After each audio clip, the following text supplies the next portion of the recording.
Hello guys, तुम्हारे भाई ने एक मूवी देखी है जो हाल ही में नेटफ्लिक्स पर रिलीज हुई है जिसका नाम है महाराजा। एंड इस मूवी के बारे में मैंने पहले से ही इंटरनेट पे काफी तारीफें सुनी थी, लेकिन कुछ भी बताने से पहले मैं बता दूं कि रिसेंट टाइम में जितनी भी मूवी रिलीज हुई है उसमें से यही एक मूवी है जो मुझे अंदर तक छू गई है। एंड सोचो, मूवी के एंड में मेरी आंखों में आंसू थे। तो बिना किसी महाराजा की रानी को सताए ये वीडियो शुरू करते हैं। सबसे पहले मैं बता दूं कि मूवी में टोटल 4 कैरेक्टर के अराउंड पूरी स्टोरी घूमती है, जिसमें से पहला कैरेक्टर है विजय सेतुपति एज अ महाराजा। दूसरा कैरेक्टर है उसकी बेटी ज्योति। तीसरा एंड जरूरी कैरेक्टर है लोखंड का कचरे का डिब्बा जिसका नाम है लक्ष्मी। एंड चौथा कैरेक्टर है अनुराग कश्यप का कैरेक्टर सेल्वम, जो कि इस कहानी का विलन है। मूवी को बिना स्पॉइल किए मूवी की कहानी की बात करूँ तो मूवी में हमें एक महाराजा नाम के बार्बर की कहानी दिखाई गई है, जो कि एक सैलून में एज अ बार्बर की जॉब करता है। लेकिन जब वो अपनी बेटी के लिए खिलौना लाने जाता है तभी उसी के सामने उसी के घर में एक ट्रक घुस जाता है, जिसकी वजह से पूरा घर टूट फूट जाता है। और उसके मलबे के नीचे दबकर महाराजा की बीवी की मौत हो जाती है। लेकिन उसकी बेटी ज्योति के ऊपर एक लोखंड के कचरे का डिब्बा गिर जाता है, जिसकी वजह से वो जिंदा बच जाती है। बाद में वही डस्टबिन का नाम ये लोग लक्ष्मी रख देते हैं। अब आगे मूवी में हमें कैरेक्टर की डेप्थ में स्टोरी दिखाई जाती है, जैसे कि जो महाराजा का कैरेक्टर है उसके साथ एक्सीडेंट हुआ, इसीलिए वो पूरा इमोशनलेस हो चुका है। लेकिन अपने महाराजा को जिंदा रहने की एक वजह है जो है उसकी बेटी ज्योति। एंड वो अपनी बेटी को जरा सा भी मुश्किल सिचुएशन या तो परेशानी में नहीं देख सकता। वैसे भी अपने यहाँ कहते हैं ना, एक बाप के लिए अपनी बेटी से बढ़कर कुछ नहीं होता। अब आगे हमें ज्योति के कैरेक्टर को ऐसा दिखाया जाता है कि वो स्कूल में पढ़ाई में तो ठीक ठाक है, लेकिन वो स्पोर्ट्स में बहुत अच्छी है। एंड साथ में हमें लक्ष्मी की भी स्टोरी दिखाई जाती है कि वो लोखंड का डब्बा अब जिसने ज्योति की जान बचाई थी वो इस फैमिली का इम्पोर्टेंट मेंबर है। इसीलिए हर शुक्रवार को ये लोग उस मेटल के डब्बे को यानी कि लक्ष्मी को धोते हैं, उसकी पूजा करते हैं, उसको मान सम्मान देते हैं। लेकिन एक दिन ज्योति को स्कूल लेवल के स्पोर्ट्स में अच्छा खेलने की वजह से आगे कोयम्बतूर में बड़े लेवल पर कंपटीशन में खेलने के लिए बुलाया जाता है। इसीलिए वो एक हफ्ते के लिए अपने पापा एंड लक्ष्मी से दूर जाती है। उसी दिन महाराजा के घर पर हमला होता है एंड कुछ गुंडे बदमाश लोग अपने महाराजा को बुरी तरह से मार कर लक्ष्मी को चोरी करके ले जाते हैं। फिर उसकी रिपोर्ट लिखाने के लिए महाराजा पुलिस स्टेशन में जाता है एंड वो उसे जितने चाहे उतने पैसे देने को तैयार होता है एंड कहता है कि कुछ भी करके आप मेरी बेटी के वापस आने से पहले मेरी लक्ष्मी को ढूंढ के दीजिए बस। अब आगे मूवी में जो होता है वो देखकर भाई आपकी रूह कांप उठेगी। एंड मैं आसानी से इस मूवी को 10 आउट ऑफ 10 दूंगा, क्योंकि मूवी में कमियां हैं, लेकिन जिस तरह से मूवी के एंड में सारे डॉट्स कनेक्ट होते हैं तो मूवी की सारी कमियां अपने आप खूबियों में तब्दील हो जाती है। एंड आप अपने आप ही समझ जाते हो कि अच्छा वो वहाँ वैसे क्यों हुआ था। अब मैं मूवी के बारे में थोड़ी अलग से जानकारी यानी कि इंटरेस्टिंग बातें बताने वाला हूँ। इस मूवी में हमारे मेन कैरेक्टर का नाम महाराजा है, जो कि ऐसे ही नहीं रखा, मतलब कि उसका नाम जो है महाराजा वो उसी की लाइफ को रिप्रेजेंट करता है। जैसे कि वो भाई अपनी खुद की लाइफ का राजा है, क्योंकि वो चाहे तो 1 सेकंड में सब कुछ खत्म कर सकता है, लेकिन अपनी कुछ रिस्पॉन्सिबिलिटीज एंड मोरल वैल्यूज की वजह से वो भाई अपने आप को कंट्रोल करके रखा है एंड एकदम शांति से सोच विचार करके सारे कदम उठा रहा है। क्योंकि अगर एक भी कदम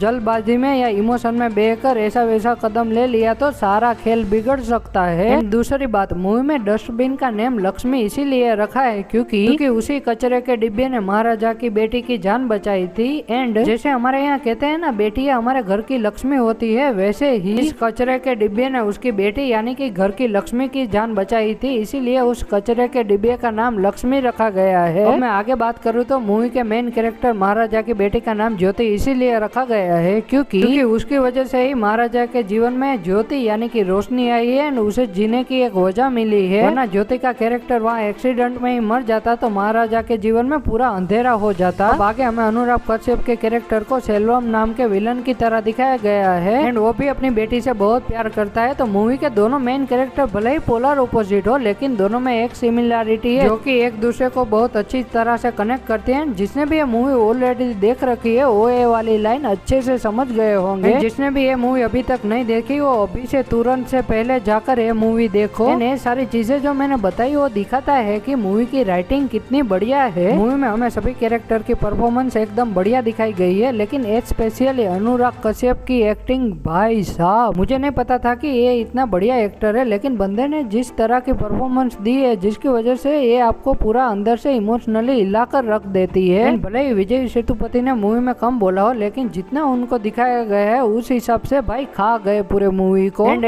मूवी की एक अच्छी बात यह है कि मूवी में कोई फालतू गाना या स्लो मोशन के एक्शन सीक्वेंस नहीं है। एंड आपकी नजर स्क्रीन से 1 मिनट के लिए भी नहीं हटाओगे, क्योंकि हर मोमेंट पर स्क्रीन पर कुछ ना कुछ तो इम्पोर्टेंट हो ही रहा होता है, जिसकी वजह है मूवी का एकदम tight and gripping screen play. अगर ये मूवी आप अपने फैमिली के साथ देखना सोच रहे हो तो एक बार सोच कर देखना, क्योंकि मूवी इमोशनली काफी डिस्टर्बिंग है। तो बस भाई मुझे तो मूवी बहुत ही बढ़िया लगी। एंड मुझे ये बात अच्छी लगी कि मूवी को OTT पर रिलीज होने के लिए नेटफ्लिक्स जैसा इतना बड़ा प्लेटफॉर्म मिला, जिसकी वजह से ये मूवी बहुत लोगों तक पहुंचेगी एंड इसको देखकर हमारे यहाँ ऐसी मूवीज और बनेगी। तो बस मेरा नाम है जेविन एंड आज के वीडियो में इतना ही। अगर आपको वीडियो पसंद आया हो तो लाइक कर दो, अपने विचार मुझे कमेंट्स कर दो एंड चैनल को सब्सक्राइब करना मत भूलना, वरना याद है ना नल्ला सिवा आ जाएगा।